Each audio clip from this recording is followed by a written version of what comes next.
Good afternoon and welcome to The Rundown. I am your host, Captivating Christian, and here are some of your top stories for today, the 14th of August. The Supreme Court won't block ease the rules for Rhode Island absentee ballots. Josephine forms in the Atlantic, adding another record to this historic hurricane season.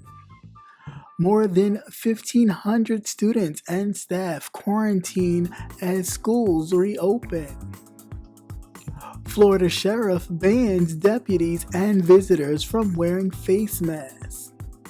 Financial disclosure reveals the postmaster general's business entanglements and likely conflict of interest. Breonna Taylor's family's attorney pushed for charges, hopefully before October.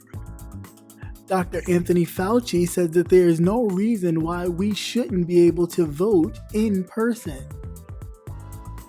Let's get to the news.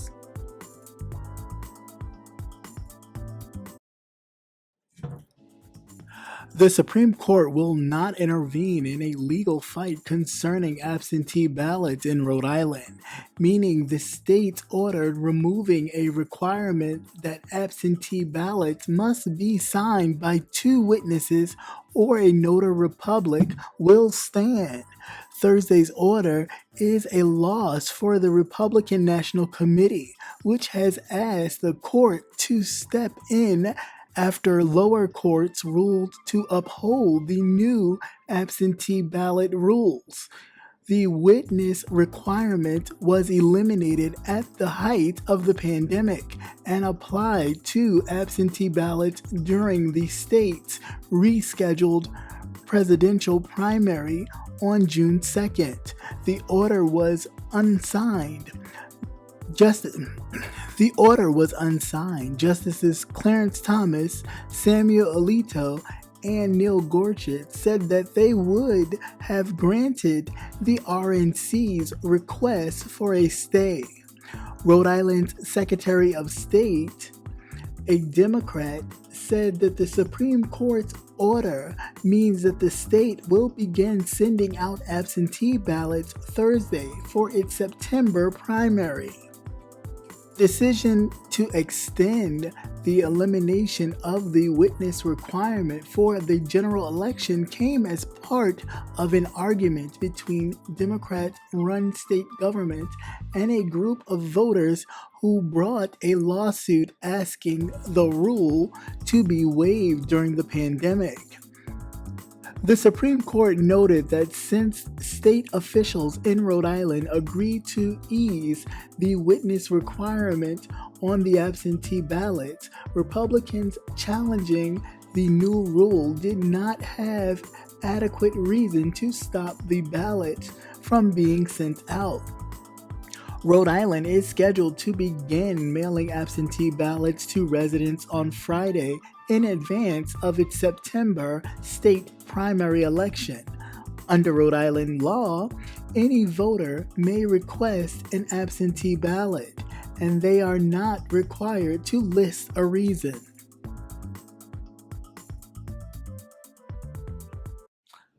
Hello, so this is the favorite part of the show where I give my personal commentaries on the stories for this afternoon. First, I would like to say welcome to all new subscribers or people new to the channel and new to watching what it is I do. So welcome. And without further ado, let's get started. So this particular story about the Supreme Court issuing yet another blow to the RNC, which is the Republican National Committee. They were pushing for changes to the absentee ballot requirement. What happened was the state of Rhode Island, when the pandemic was pretty much underway and going, we still had primaries running, right, for your Democratic as well as the Republican candidate for president and other things. So they implemented a plan in which usually with the absentee ballot, you had to fill it out and then you had to have it signed by witnesses or a notary public. Due to the pandemic, however, they suspended where you had to get a witness and do all the extra. Because of the pandemic, they suspended it. So because they continued to have it in place and they wanted to use it for the general election to help curb people getting infected with COVID or somebody coming in contact with somebody with COVID, however the case, they issued for it to be extended until the general election. However, the RNC had an issue with it and they brought it before the Supreme Court, saying that no, they should be able to get witnesses. You can get a friend, you can get this one, you can get that one to do, to be a witness and sign the absentee ballot. The Supreme Court, however, decided to stay out of the other courts, the Rhode Island court's decision. Now, what does this all mean to everything in a nutshell? This could possibly mean that Supreme Court that he stacked up, ensuring that they would always vote in his favor or the Republican favor, it looks like they may actually just be following the law in many cases, and they're not getting their kind of help that they thought that they would get from the Supreme Court, which is quite interesting because many other states are going to start to become under fire the closer we get to November.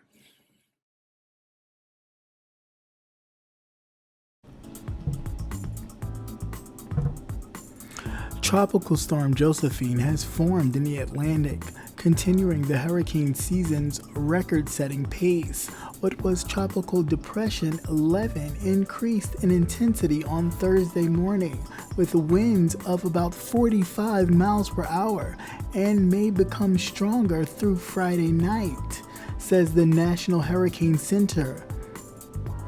This increase of intensity was strong enough for the NHC to call it a tropical storm and give it a name, making it the earliest J-named storm to form in the Atlantic ever. The previous record holder was Jose, which formed on August 22nd during the historic 2005 hurricane season. Josephine is located about 865 miles east-southeast of the Leeward Islands and is tracking to the west-northwest. The storm is likely to continue to strengthen, but is expected to track north of the Leeward Islands, the Virgin Islands, and Puerto Rico over the weekend. Josephine will begin to encounter an unfavorable environment over the weekend and is likely to weaken to a depression as it turns north into the Atlantic open waters next week. The storm comes on the heels of the NOAA's update forecast for the season. They are now predicting up to 25 named storm. Josephine is the 10th named storm, and we are only 2 months and 14 days into a 6-month-long season.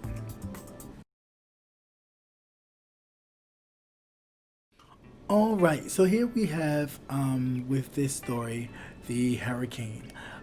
It is hurricane season, so we are expecting a lot of rain and high winds, and unfortunately some properties may get damaged, but around this time, this is usually what happens. However, this hurricane, Hurricane Josephine, I believe that's what it is. Hurricane Josephine has been spotted actually headed possibly towards the Virgin Islands and Puerto Rico. This is sad, and we should keep those islands in our prayers because they are still rebuilding and trying to get themselves back on their feet from the last few hurricanes. especially the one, I believe it's Hurricane Maria, that devastated the island of Puerto Rico, which is a part of the United States. And Trump did very little to help them because they weren't begging for his help. Um, so to have another hurricane with 45-mile-an-hour winds pretty much headed your way, even if it is downgraded to a tropical storm by the time it reaches the island, can still be devastating.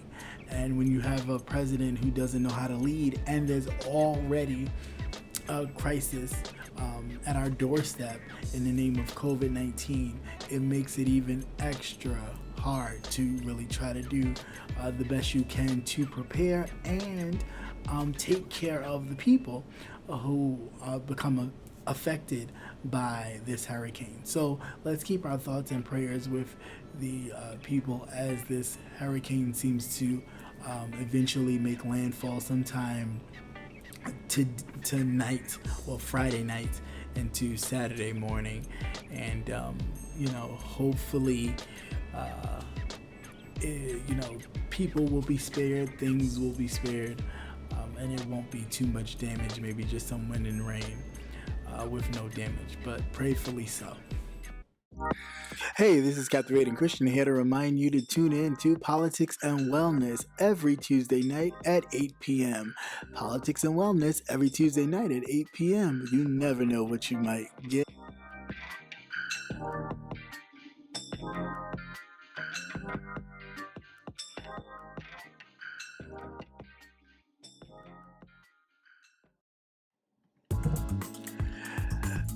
The reopening of schools continues to have a rocky start. Around the country, more than 1,500 students and staff from 9 districts in 7 states are in quarantine after positive cases in schools that have just reopened. One school in Georgia had just shut down for cleaning. Despite 35 positive cases, it will reopen for in-person instruction on Monday. Some parents who want a return to class protested outside Pittsburgh. Meanwhile, the tally of those killed by the coronavirus in the U.S. has reached 1,500 people in just one day. That's a number not seen since May, when much of the country was still on lockdown. On Thursday, Florida surpassed the 9,000 coronavirus-related deaths, which Dr. Anthony Fauci, the nation's top infectious disease doctor, was asked whether the country is close to hitting its peak for cases or deaths. He was not optimistic. The CDC director, Dr. Robert Redfield, warned if people do not follow the COVID-19 safety guidelines, the upcoming flu season could make things even worse. Still, the pandemic's economic toll continues to be revealed. In New York's South Bronx, there were long lines in food donations, and the personal toll continues as well. A Florida family has been devastated as 2 doctors, a father and a son, both died of COVID-19 5 weeks apart.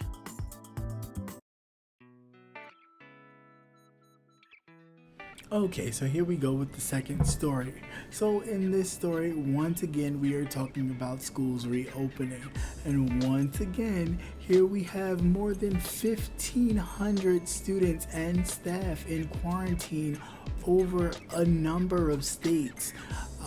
And the schools have just reopened. Which basically means, in a nutshell and in plain English, that we are not equipped to open these schools and have these children and staff members in school.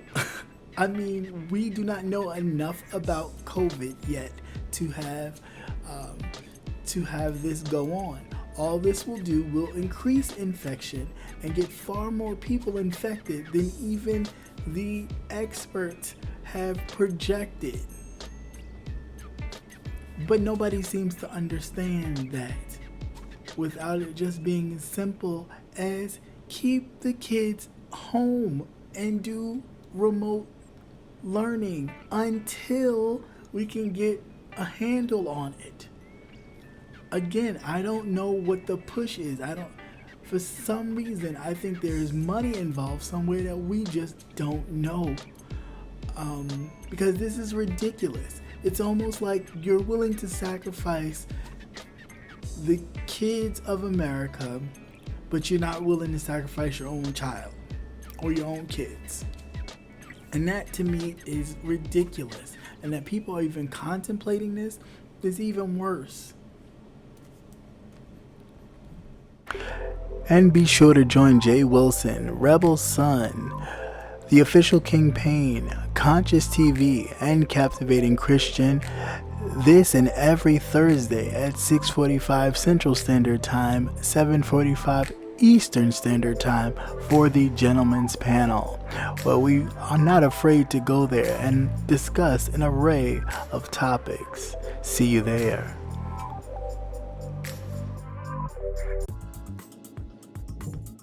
A sheriff in Florida has banned deputies and visitors from wearing face masks amidst the coronavirus pandemic. Marion County Sheriff Billy Wood outlined the new regulations in an email to staff that he had considered both sides of the argument, but there was no room for negotiation on the decision. The sheriff's decision comes only a day after Florida recorded its highest single-day number of coronavirus-related deaths since the pandemic began. Sheriff Woods said exceptions will be made for deputies at jails, schools, courthouses, hospitals, nursing homes, and when dealing with someone who is elderly or has COVID-19. However, even in those cases, he speculated that masks should still be removed when giving orders or commands to comply. Masks will not be permitted in the Sheriff's Department building so that visitors can be easily identified and to allow clear communication. He said visitors will be required to take off their mask in the lobby. The record number of 276 deaths reported in Florida on Tuesday by local health officials begins the state's total death toll at 8,685 since the pandemic began. A total of 542,792 cases of coronavirus were reported on Tuesday throughout Florida, which has struggled to maintain and contain the virus as cases surge over the past few months. And here we go with another story of, I guess, the blind leading the blind or the dumb leading the dumb. I have no idea. But here you have a sheriff in Florida, no less, whereas the numbers seem to climb beyond control, so much so that Governor DeSantis has asked President Trump for aid for Florida. That's how bad it has gotten. So, this particular sheriff, and everybody wants, I guess, to get a gold star from the president. I don't know when that becomes such a big thing, but everybody's trying to get a gold star like they're in kindergarten from the president, who's the teacher. Yay woo. Well, this particular sheriff is telling all of his deputies as well as visitors who come into the sheriff's department that there is no mask wearing. They claim that the mask makes it harder to see the people just in case they need to identify them for whatever reason.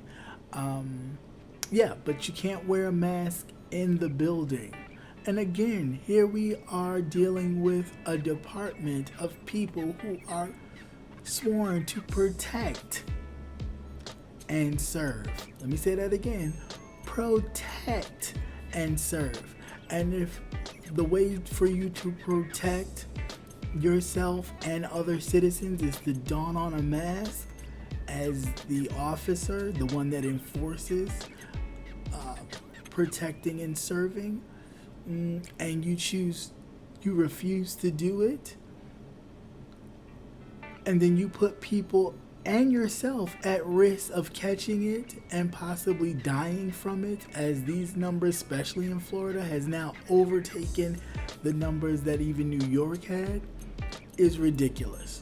And I think a lot of people are just like, it don't exist, this is fake, until it hits your front door.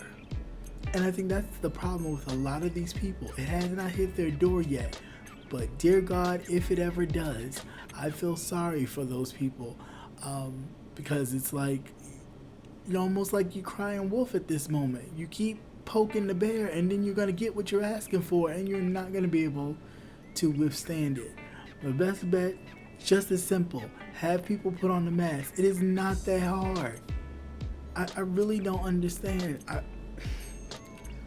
I don't get it. Something as so minute as putting on a mask to protect yourself from others you have a problem with, but y'all can implement all kinds of other laws and things and tell people what to do with their bodies and everything else.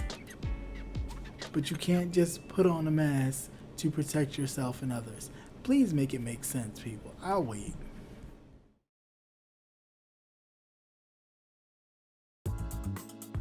Postmaster General Louis DeJoy continues to hold a multi-million-dollar stake in his former company XPO Logistics, which is a United States Postal Service contractor, likely creating a major conflict of interest, according to newly obtained financial disclosures and ethical experts. Outside experts who've spoken to CNN were shocked that the ethics officials at the Postal Service approved this arrangement, which allowed DeJoy to keep at least $30 million in his XPO holdings. DeJoy and the USPS have said he fully complied with the regulations, raising further alarms on the same day in June that DeJoy divested large amounts of Amazon shares to purchase stock options, giving him the right to buy new shares of Amazon at a price much lower than their current market value price, according to the disclosure.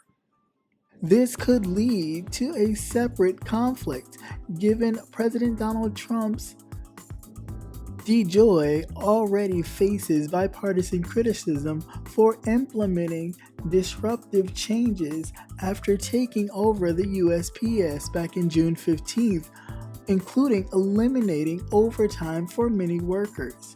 Democrats also claim he is intentionally slowing down the mail delivery to sabotage the absentee voting in November's election. All right, so more and more details seem to come out about this Postmaster General. This man who is basically at the helm of slowing down the Postal Service and has many people thinking that he might be trying to slow it down so Trump can win the election. This Louis DeJoy, he is a Trump supporter. He is a fundraiser for Donald Trump. He has given the Trump campaign lots of money. But the question is his own pockets at this moment. He was supposed to diverge his or let go of a lot of his holdings before taking office, right, as Postmaster General. However, what happened was your famous president was gutting all of the watchdogs out of the departments. Now you may say, hey, Christian, what is a watchdog? Well, a watchdog was somebody in all of the departments that was watching the atmosphere of the department, making sure everything was followed ethically as far as the government was concerned. He gutted all the watchdogs out. So there's nobody overseeing, making sure that everybody who's coming in is on the up and up. Nobody has like side dealings, side businesses that would conflict with their position as someone in charge of a department like the Postmaster General. So here this man still has some holdings on his XPO logistics company, which is a contractor used by who else? The United Postal Service.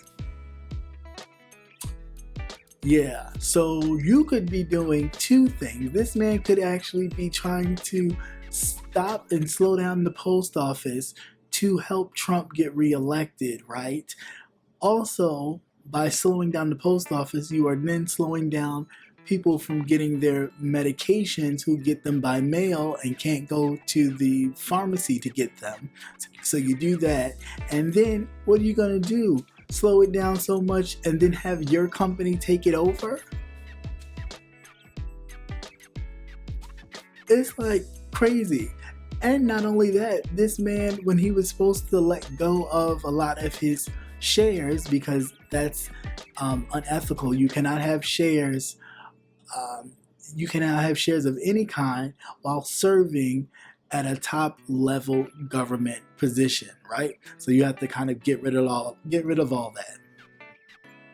This fool still has $30 million of his company shares. Still, right now. He even went as far as sold all of his shares in Amazon, right, to buy some back as stock options when the price was lower because of the crisis.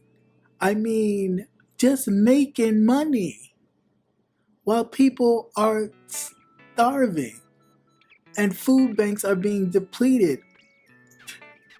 This is crazy. It is really crazy to me that we are sitting here, people are starving, out of work, don't have no jobs, and these people can make money hand over fist, and the only thing you can show for it that you did anything is do what? Mess up the postal service so you could get this man reelected? It's crazy. Again, I'm still waiting.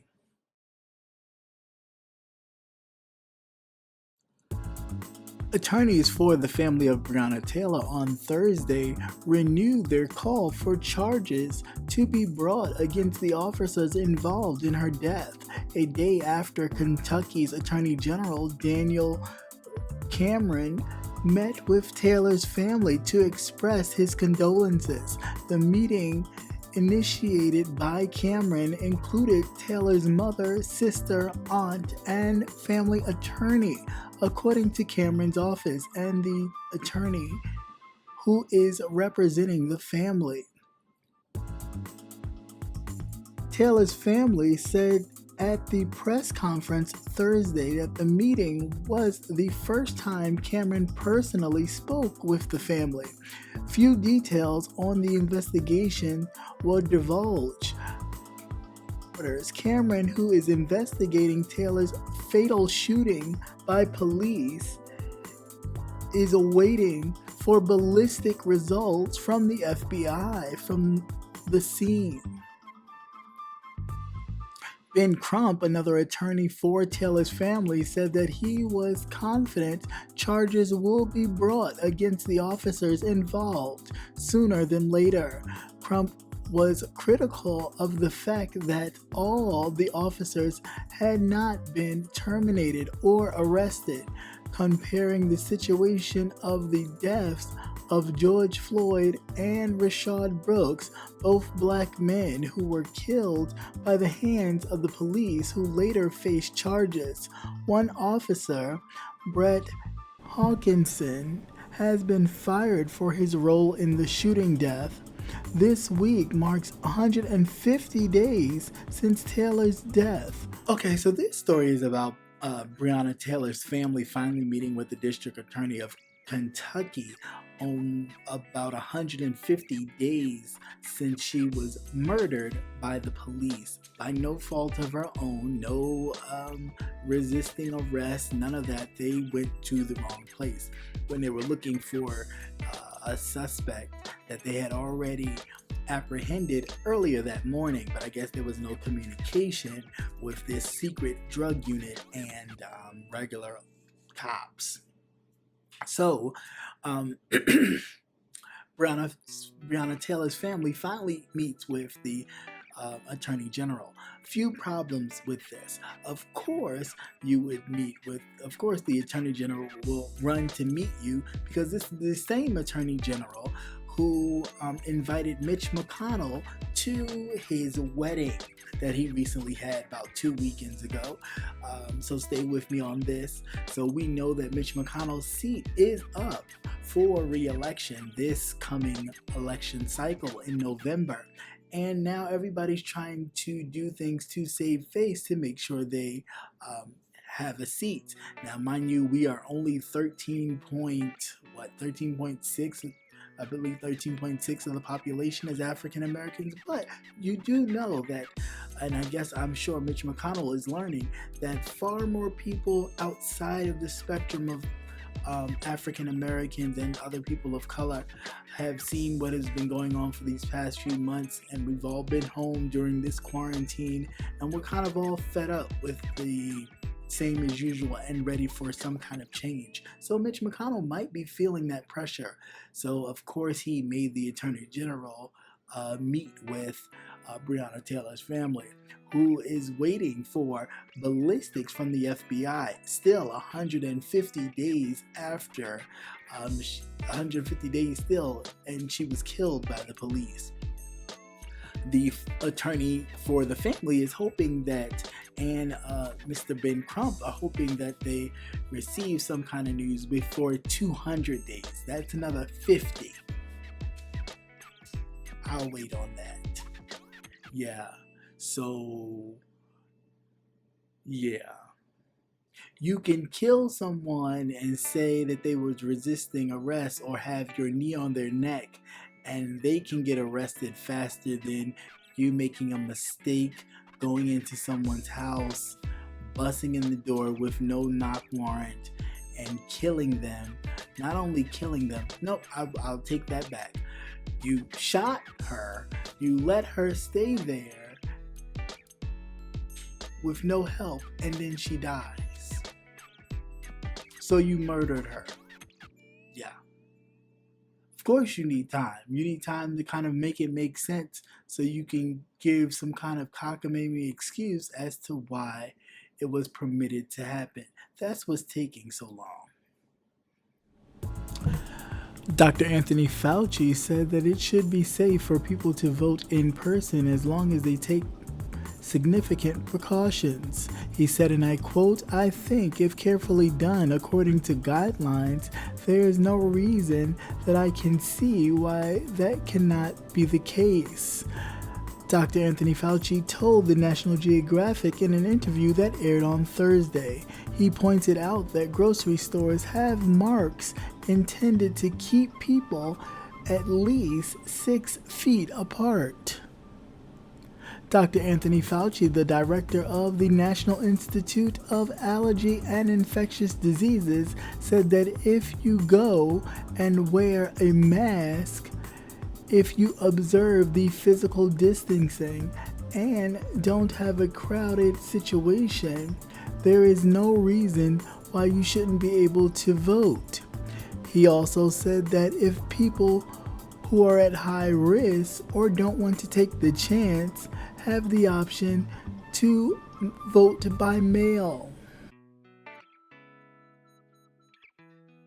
Now, on this last article, Dr. Anthony Fauci the leader for diseases, infectious diseases, has said that he doesn't see why people won't be able to vote in person in November as long as you're following the guidelines set by the CDC and wearing your mask and keeping your distance, voting, whatever, wiping down whatever needs to be wiped down, following some sort of protocol. He sees no reason why voting in person wouldn't be possible. Now, he said, and if you felt like, you didn't want to take the risk, or people who have high risk, people with pre-existing conditions such as diabetes and breathing problems like asthma, bronchitis, COPD, so on and so forth, if you didn't want to take the risk health-wise or just didn't want to chance it, you can do mail-in ballots. Aha! The mail-in ballots that we talked about earlier with the Postmaster General slowing down the post office, a lot of mail-in ballots either won't get to you in time, or you won't be able, once you mail them, they won't get to their destination in time to be counted. That is the hope, the reason why the Postmaster General is slowing down the Postal Service for this very reason. Now,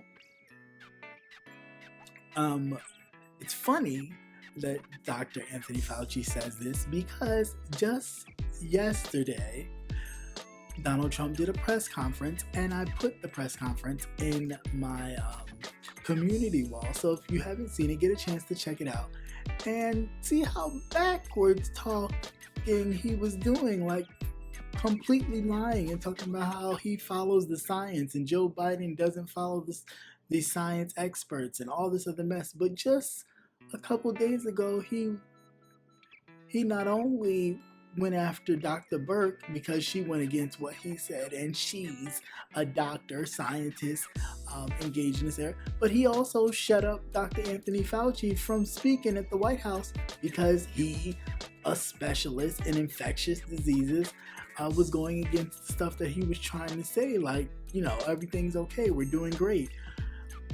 So I don't understand the purpose of all this skating and lying. I mean, I do, because you think people are just that dumb and nobody can press rewind on the things you say.